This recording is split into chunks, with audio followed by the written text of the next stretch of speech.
कुरुक्षेत्र में चल रही कांग्रेस के प्रशिक्षण शिविर में राहुल गांधी के शामिल होने पर कैबिनेट मंत्री रणबीर गंगवा का बयान सामने आया है। उन्होंने कहा है कि कांग्रेस गुटों में बटी हुई पार्टी है, राहुल के आने से भी कुछ नहीं होगा। उन्होंने और भी क्या कुछ कहा, बात की हमारे वरिष्ठ संवाददाता पवन सिवर ने।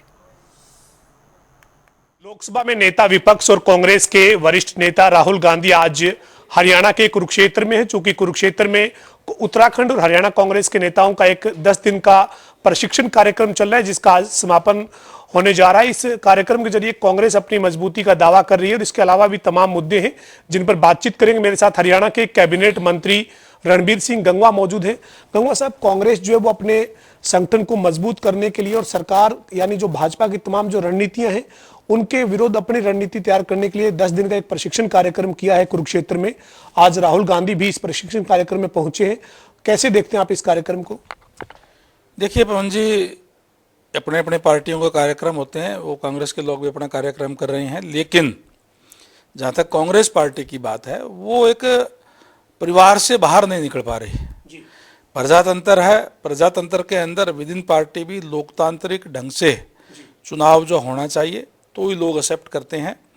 वो पार्टी परिवार से बाहर नहीं निकल पा रही और जो देश के प्रदेश के लोग उस परिवार को एक्सेप्ट नहीं कर पा रहे, तो इसलिए कांग्रेस पार्टी का जनाधार निरंतर नीचे गिरता जा रहा है। और वो हरियाणा के अंदर आए हैं। हरियाणा के अंदर तो पहले ही कांग्रेस पार्टी तो एक कोई है नहीं, अलग अलग गुट है। चाहे हुड्डा जी का है, शैलजा जी का है, रणदीप जी का है, वीरेंद्र सिंह जी अलग अपना वो कर रहे हैं। इस तरीके से जो गुटों में बटे हुए हैं जिनका आपसी तालमेल दूर दूर तक नहीं है, ऐसे में मैं समझता हूं कि जनता का विश्वास खो चुके लोग ये हैं और निरंतर इनका ग्राफ गिर रहा है और आगे आने वाले टाइम में और ज्यादा गिरेगा। तो आपको लगता है कि राहुल गांधी के इस प्रशिक्षण कार्यक्रम में आने से या ये 10 दिन का प्रशिक्षण शुरू हुआ, इससे कांग्रेस पार्टी को हरियाणा में या उत्तराखंड में कहीं पर भी किसी तरीके की मजबूती नहीं मिलने वाली है?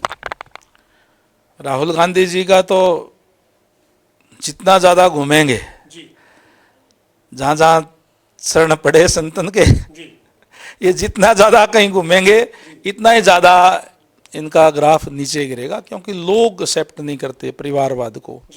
आज प्रदेश के अंदर लोकतंत्र है, लोकतंत्र व्यवस्था है। इस व्यवस्था के अंदर ये कोई राजशाही नहीं है।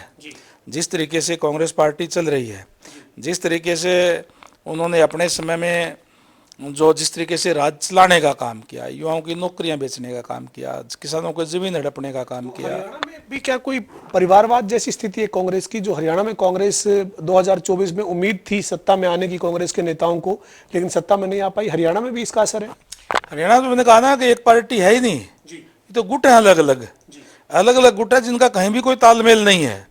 और कहीं न कहीं हुड्डा जी ने उस पर कब्जा किया हुआ है और दूसरे लोग उसको मानते नहीं, तो फिर कैसे चलेगी? एक दूसरे को खुद ही निपटाने का काम कर देते हैं ये। लेकिन हुड्डा साहब तो 2 दिन पहले चंडीगढ़ में कह रहे थे कि भारतीय जनता पार्टी भी टूटी फूटी पार्टी है।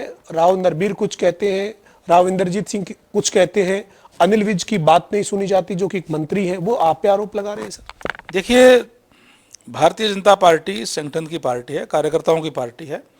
लोकतांत्रिक ढंग से बूथ अध्यक्ष से लेकर के राष्ट्रीय अध्यक्ष तक चुने जाते हैं। जो संगठन हमें आदेश देता है हम उस पर कार्य करते हैं, जो ड्यूटी लगाते हैं वो काम हम करने का काम करते हैं।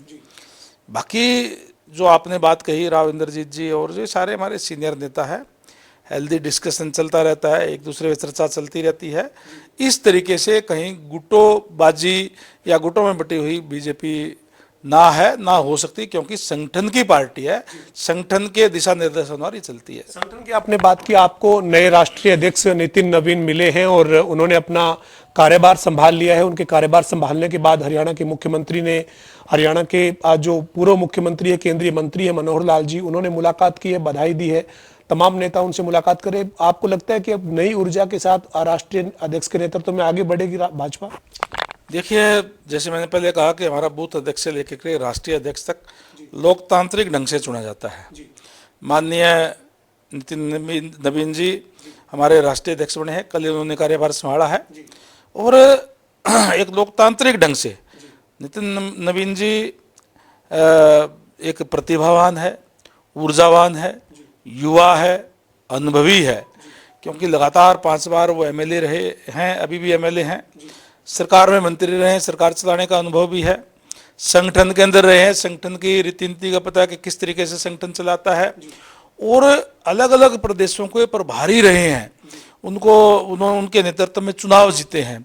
निश्चित रूप से उनके अनुभव का भारतीय जनता पार्टी को लाभ मिलेगा और भारतीय जनता पार्टी उनके नेतृत्व के अंदर और ऊंचाइयों पे जाएगी। अंतिम सवाल है सर, मुख्यमंत्री नायब सिंह सैनी वित्त मंत्री के तौर पर बजट 2026-27 का पेश करेंगे और हरियाणा का बजट किस तरीके का हो इसको लेकर आप क्या उम्मीद करते हैं? साथ ही साथ मुख्यमंत्री परी बजट बैठक कर रहे हैं, सभी वर्गों के पास जा रहे हैं, तमाम जो स्टेक होल्डर्स हैं उनसे मुख्यमंत्री मिल रहे हैं। आज भी मुख्यमंत्री ने गुरुग्राम में पानीपत में मीटिंग परी बजट की है, हिसार में बीते दिनों आप लोग परी बजट बैठक करने गए थे, तो किस तरीके के बजट की उम्मीद करें सर प्रदेश के लोग? देखिए, माननीय नायब सैनी जी हमारे माननीय मुख्यमंत्री हैं, उनके पास ही वित्त मंत्रालय है और उस समय जा करके अलग अलग वर्गों से बात कर रहे हैं, किसानों से भी, जनप्रतिनिधियों से, हमारे जो सरपंचों से, लोकल बॉडी के जो हमारे जनप्रतिनिधि हैं उनसे, उद्योगपतियों से, कारोबारियों से, अधिकारियों से, वैज्ञानिकों से, और जिसके भी अच्छे सुझाव आते हैं उसमें शामिल करते हैं। और जब अपना बजट भाषण पढ़ते हैं तो कोट करके भी बताते हैं कि ये उद्योगपतियों ने कोई पॉइंट दिया था, ये जो हमारे किसानों ने जो सुझाव दिया था, ये दुकानदारों ने दिया था। हरियाणा सरकार का बजट हरियाणा सरकार का नहीं बल्कि हरियाणा प्रदेश के लोगों का है, लोगों के लिए है, और लोगों द्वारा जो सुझाव दिए गए वो उसके अंदर शामिल होते हैं। ये बजट हमारी जो भारतीय जनता पार्टी पंडित दीनदयाल उपाध्याय के मूल मंत्र अंत्योदय पर चलती है। जो अंतिम व्यक्ति जो रह गया, जो पीछे रह गया अंतिम पायदान पे, उसको भी लाभ देकर के आगे लाया जा सके, मिडिल क्लास को राहत दी जा सके और इस हरियाणा प्रदेश को विकसित हरियाणा बनने की तरफ ले जाया जा सके, इस टाइप का बजट जो आने वाला है। बहुत बहुत शुक्रिया सर। हमारे साथ हरियाणा के कैबिनेट मंत्री रणबीर सिंह गंगवा थे, जिन्होंने तमाम मुद्दों पर बातचीत की है। खासतौर पर उनका यही कहना है कि राहुल गांधी जो कुरुक्षेत्र में आज पहुंचे हैं, जो प्रशिक्षण कार्यक्रम कांग्रेस का हुआ है उसका बहुत ज्यादा असर नहीं होगा, क्योंकि कांग्रेस गुटों में बंटी हुई है और राहुल गांधी जहां जहां जाएंगे वहां कांग्रेस को फायदा नहीं नुकसान ही होगा। वीडियो जर्नलिस्ट विजेंद्र सिंह के साथ पवन सिंह, जनता टीवी, चंडीगढ़।